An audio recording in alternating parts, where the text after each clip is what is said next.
So this is how to inspire others even through adversity. Simon Sinek came up with an interesting concept called the Golden Rule. So basically, his philosophy is if you look at the structures of the brain, we've got the new portion of the brain, the neocortex. This does the whole language, logic, reasoning. And then we've got the older portion of the brain, some people refer to as the reptilian part of our brain, which controls emotions, fear response, flight or flight, all those kind of things. So what's interesting is that we humans tend to make decisions more emotionally rather than logically.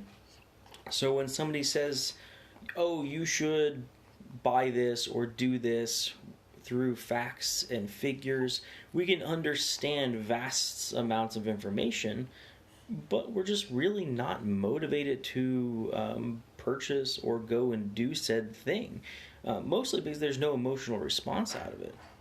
So he kind of created a model where you got on the outer ring, you've got the what, inner ring, or the middle ring, you have the how, and then the center ring, you have the why. And if you communicate inward, so what, how, why, you're not really creating an emotion because you get all the facts and figures, then like the what does it do for you, and then ultimately you kind of sometimes even get a why, but it's usually pretty loose if you go that direction, which really does not motivate people at all. So if you go outside in, you do the why first, then the how, and then the what, you tend to get a lot better response because by the time you get to the facts and figures, they've already decided, either in favor or against. Now, the really downside of this is by speaking to the why, you're narrowing who you're speaking to. So you have to understand whether that's going to turn on or off your audience.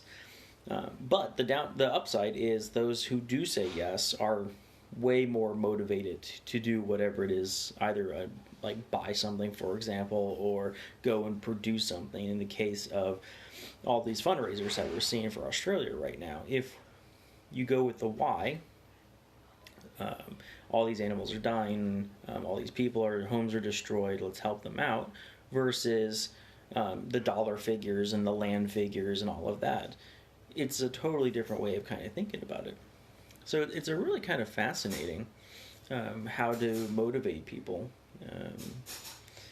But hope you find this interesting. In the description I linked to the full article, which also has a link to his TED Talk.